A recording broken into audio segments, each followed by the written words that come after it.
আমার আজকের ভ্লগটি বাংলাদেশের রাঙামাটিকে নিয়ে করতে যাচ্ছি। আর এই ভ্লগ অসাধারণ এক মাত্রা যোগ করেছে এই হাউস বোটটি, যার নাম মায়োলিন।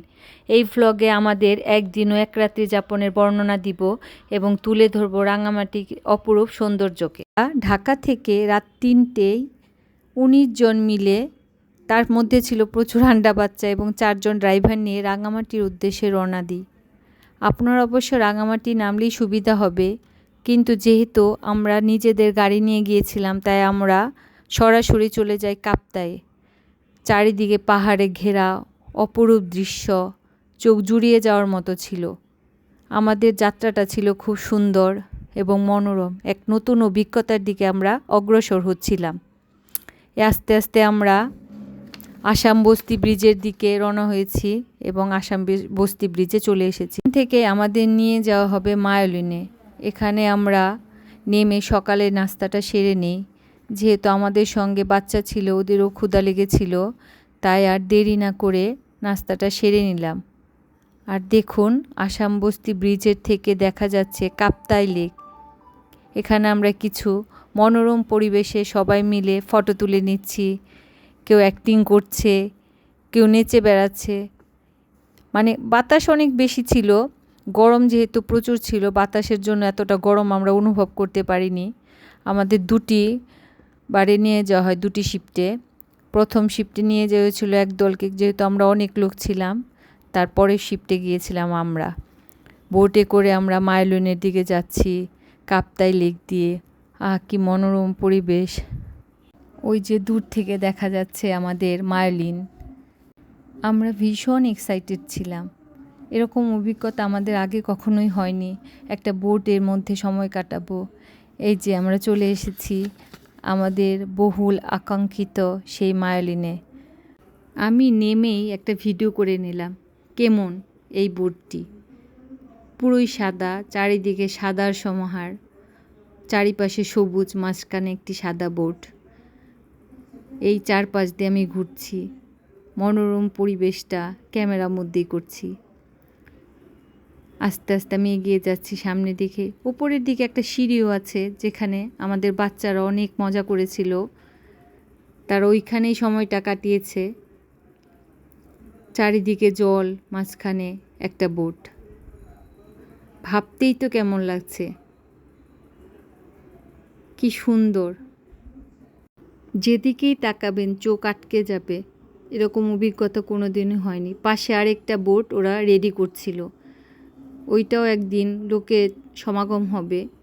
আমি বোটের ভেতরে ঢুকে যাচ্ছি। বোটের রুমগুলো ছিল অসাধারণ।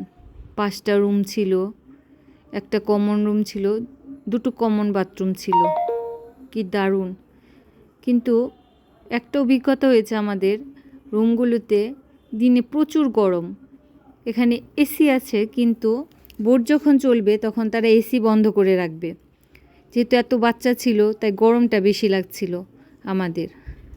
বোটের লোকগুলো এসে বলল এবার ওরা অন্য একটা পয়েন্টে নিয়ে যাবে, সেখানে আমরা গোসল করব। দেখুন, আমরা সবাই পা ভিজাচ্ছি পানির মধ্যে, খুব মজা লাগছে। এই যে সেই পয়েন্টটা, সেখানে এসে বোটটি থামিয়ে দিল।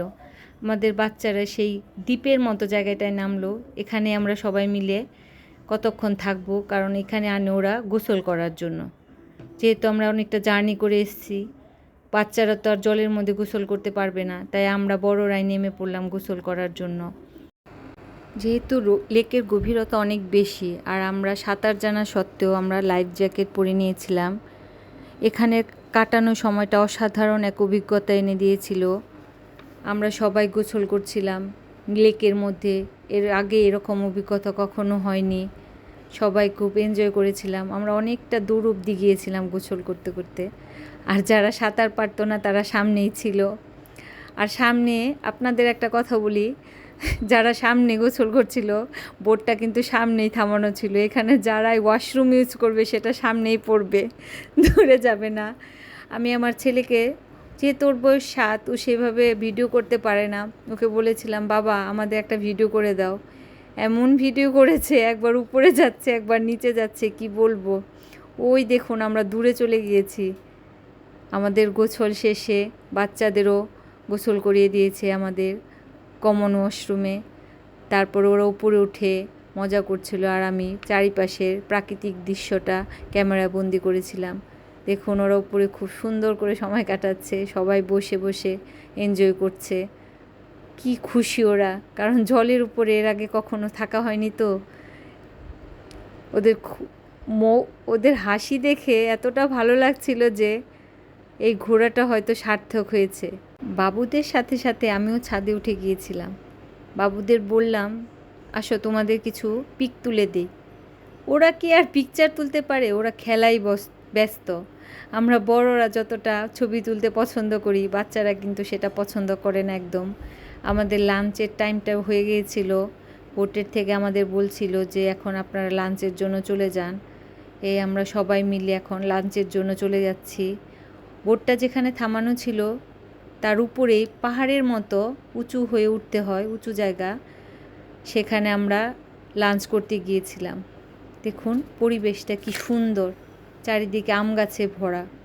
এখানকার আম গাছগুলোর একটা বৈশিষ্ট্য আছে, কিন্তু এখানকার আমগুলো বাইরের থেকে খুবই সুন্দর, আর কাটলে ভেতরে পোকা। 4টার দিকে বোটে এত গরম লাগছিল, তাই আমরা আরেকটা বোট ভাড়া করে রওনা দিলাম রাঙামাটির অন্যান্য আকর্ষণীয় স্থানগুলো ভ্রমণ করার জন্য। আমাদের বোট আমাদের নিয়ে যাচ্ছে কাপ্তাই লেক দিয়ে ভেতরের দিকে। দক্ষিণ এশিয়ার সবচেয়ে বড় হ্রদ বাংলাদেশের কিন্তু কাপ্তাই লেক। মাত্র অর্ধ শতাব্দী বছর আগেও রাঙামাটি জেলায় এই লেকের কোনো অস্তিত্বই ছিল না।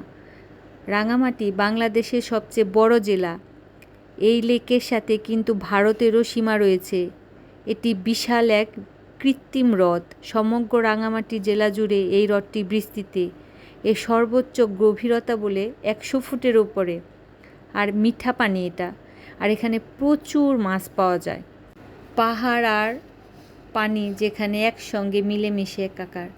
যেতে যেতে আমরা দেখলাম একটা বুদ্ধ মন্দির। এখানে আমাদের নামা হয়নি, আমরা ঝুলন্ত ব্রিজেও যেতে পারিনি, কারণ অনেক সময় হয়ে গেছিল। আমরা শুভলং ঝর্ণাতে নেমেছিলাম, সেই সময় বেশি পানি ওখানে ছিল না।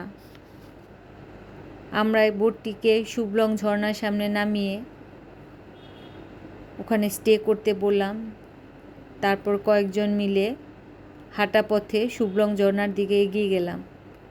দেখুন কি মনোরম পরিবেশ, সত্যি অপূর্ব। সৃষ্টির সৃষ্টি কি যে অপরূপ, তা না দেখলে বোঝা যায় না। সৃষ্টিকর্তা আমাদের জন্য অনেক কিছুই তৈরি করে রেখেছে, আমাদের আশেপাশে আছে, কিন্তু আমরা সেগুলো না দেখে ঘোরার জন্য দূর দূরান্তে ঘুরে বেড়াই। আমরা যদি আমাদের আশেপাশে একটু খেয়াল করি, কত সুন্দর দৃশ্য আমরা দেখতে পারবো। এই ঝর্ণাটা এই সময় একটু কমই পানি থাকে, তবুও আমরা ওখানে উঠে গেলাম। লোকজন বেশি ছিল না এই সময়, ট্যুরিস্টের সংখ্যা খুবই কম ছিল, কারণ কুরবানি ঈদের সময় ছিল তো, তার জন্য লোকজনের ভিড়টা আমরা পাইনি সেরকম।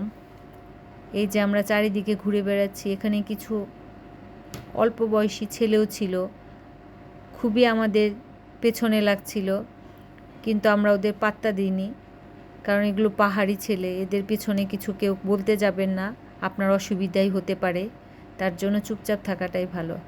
এই যে আমরা কিছু পিক তুলে নিলাম শুভলং ঝর্ণা, যা স্মৃতিতে ভরে থাকবে। তারপর আমরা 5 ঘন্টা এখানে সময় কাটানোর পর দেখতে পেলাম আমাদের মার্লিন পানির উপরে ভাসমান।